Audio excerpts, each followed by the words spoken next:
সুপ্রিয় দর্শক, অবসর গ্রহণ করার পরও শেষ রক্ষা হলো না সুপ্রিম কোর্টের প্রাক্তন প্রধান বিচারপতি DY চন্দ্রচূড়ের। পড়লেন চরম বিতর্কের মধ্যে। এছাড়াও চরম পদক্ষেপ নিয়েছেন সুপ্রিম কোর্টের বর্তমান প্রধান বিচারপতি সঞ্জীব খান্না। দর্শক, আপনারা জানেন সুপ্রিম কোর্টের প্রধান বিচারপতি পদে 2 বছর ছিলেন DY চন্দ্রচূড়।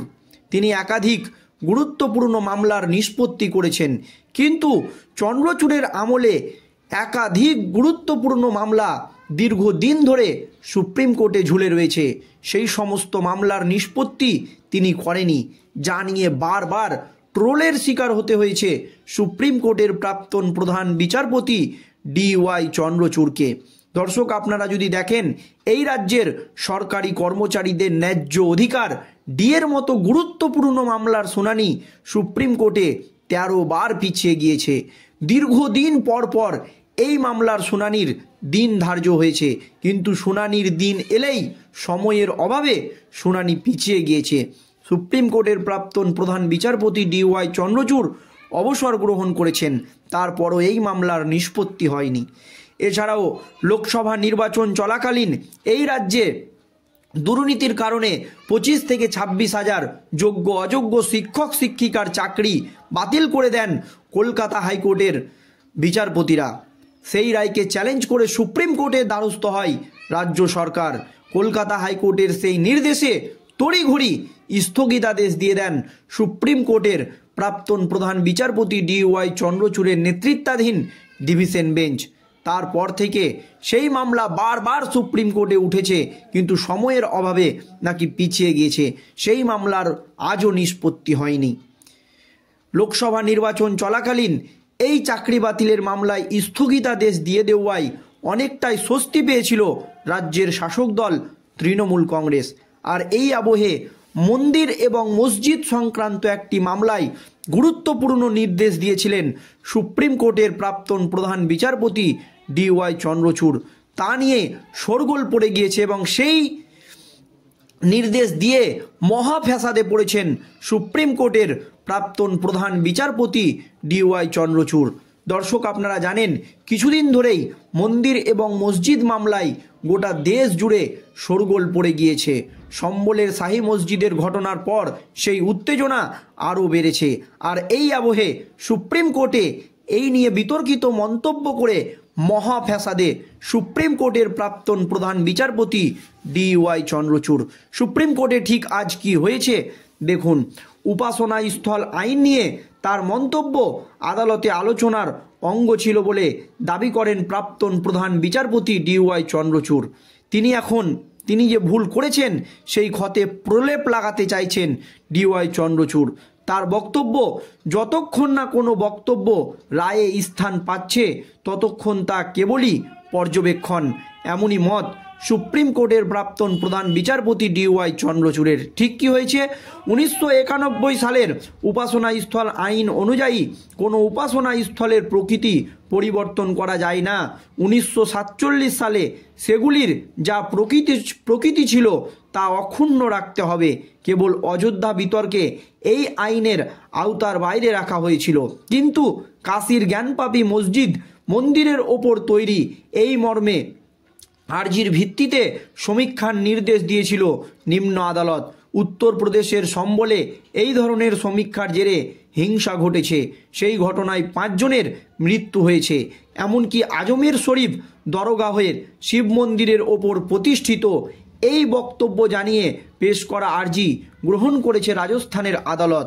বস্তুত উপাসনা স্থল আইনের বৈধতাকে চ্যালেঞ্জ করেই মামলা হয়েছে সুপ্রিম কোর্টে। সেই মামলার শুনানির সময়ে তৎকালীন প্রধান বিচারপতি চন্দ্রচূড়ের করা মন্তব্য নিয়ে বিতর্ক শুরু হয়ে গিয়েছে গোটা সুপ্রিম কোর্ট জুড়ে। আজমের আর্জি নিম্ন আদালত গ্রহণ করার পরে প্রবল সমালোচনার মুখে পড়েন সুপ্রিম কোর্টের প্রাক্তন প্রধান বিচারপতি DY চন্দ্রচূড়। তিনি প্রবল সমালোচনার মুখে পড়েছেন। অনেকেই মনে করছে অবসর গ্রহণ করার পরও সুপ্রিম কোর্টের প্রধান বিচারপতির নিস্তার নেই। আইনজীবীদের একাংশ ও অন্য শিবির থেকে দাবি করা হয় তার আমলে, মানে চন্দ্রচূড়ের আমলে শীর্ষ আদালত উপাসনা স্থল আইনের প্রকৃতি বদলের চেষ্টা বন্ধ করেনি। আদালতে উপাসনা স্থল আইন নিয়ে শুনানির সময় তিনি বলেন, ওই আইন উপাসনা স্থলের ধর্মীয় প্রকৃতি নির্ধারণের পথে বাধা নয়।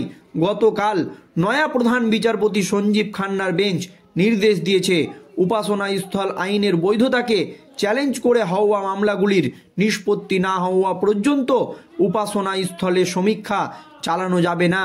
এই নিয়ে নতুন মামলাও করা যাবে না। পরিষ্কার জানিয়ে দিয়েছেন সুপ্রিম কোর্টের বর্তমান প্রধান বিচারপতি সঞ্জীব খান্না। আজ এক আলোচনা সভায় নিজের মন্তব্যের পক্ষে সওয়াল করেন বা নিজের মন্তব্যের পক্ষে সাফাই গাইতে থাকেন সুপ্রিম কোর্টের প্রাক্তন প্রধান বিচারপতি DY চন্দ্রচূড়। তিনি বলেন, আদালতে হওয়া মন্তব্যকে নির্দিষ্ট প্রসঙ্গের প্রেক্ষিতে বোঝা প্রয়োজন। সত্য জানতে আইনজীবীদের প্রশ্ন করা হয়। কখনো কখনো বিচারপতিরা সম্পূর্ণ বিপরীত অবস্থান থেকে আইনজীবীদের প্রশ্ন করেন। সেই মন্তব্যই কোর্টের চূড়ান্ত অবস্থানের প্রতিফলন ঘটেছে। এমনটা ধরে নিলে কোর্টে হওয়া কথোপকথনের অমর্যাদা করা হবে। তার কথায়, যতক্ষণ না কোনো মন্তব্য রায়ের অন্তর্ভুক্ত হচ্ছে ততক্ষণ তা পর্যবেক্ষণ, তা নজির নয়। এমনই মন্তব্য সুপ্রিম কোর্টের প্রাক্তন প্রধান বিচারপতি DY চন্দ্রচূড়ের। তবে এই নিয়ে তাকে বারবার বিতর্কের মধ্যে পড়তে হচ্ছে। অনেকেই মনে করছে, অবসর নেওয়ার পরও সুপ্রিম কোর্টের প্রাক্তন প্রধান বিচারপতি DY চন্দ্রচূড়ের বিতর্ক যেন পিছু ছাড়ছে না। কারণ সুপ্রিম কোর্টের প্রধান বিচারপতি পদে সঞ্জীব খান্না বসেই চন্দ্রচূড়ের আমলে চলা একাধিক নীতির পরিবর্তন করেছেন। যদিও তার তীব্র বিরোধিতা করেছিলেন কপিল সিব্বাল এবং অভিষেক মনহু সিংভি। আপনারা জানেন, এরা দুজনেই সুপ্রিম কোর্টের বর্ষিয়ান দুই আইনজীবী। তারপরও নিজের অবস্থানে অনড় সুপ্রিম কোর্টের বর্তমান প্রধান বিচারপতি সঞ্জীব খান্না পরিষ্কার জানিয়ে দিয়েছেন, যে সমস্ত মামলা দীর্ঘদিন ধরে সুপ্রিম কোর্টে ঝুলে রয়েছে সেই সমস্ত মামলা তিনি দ্রুত নিষ্পত্তি করবেন। আর এই আবহে সুপ্রিম কোর্টের প্রধান বিচারপতি পদে সঞ্জীব খান্না বসতেই একাধিক রাজ্য সরকারের মামলা সুপ্রিম কোর্টে উঠেছে। OBC মামলা থেকে শুরু করে আরও অন্যান্য অনেক মামলা, প্রত্যেকটা মামলাতেই রাজ্য সরকার কিন্তু সুপ্রিম কোর্টে গলা ধাক্কা খেয়েছে।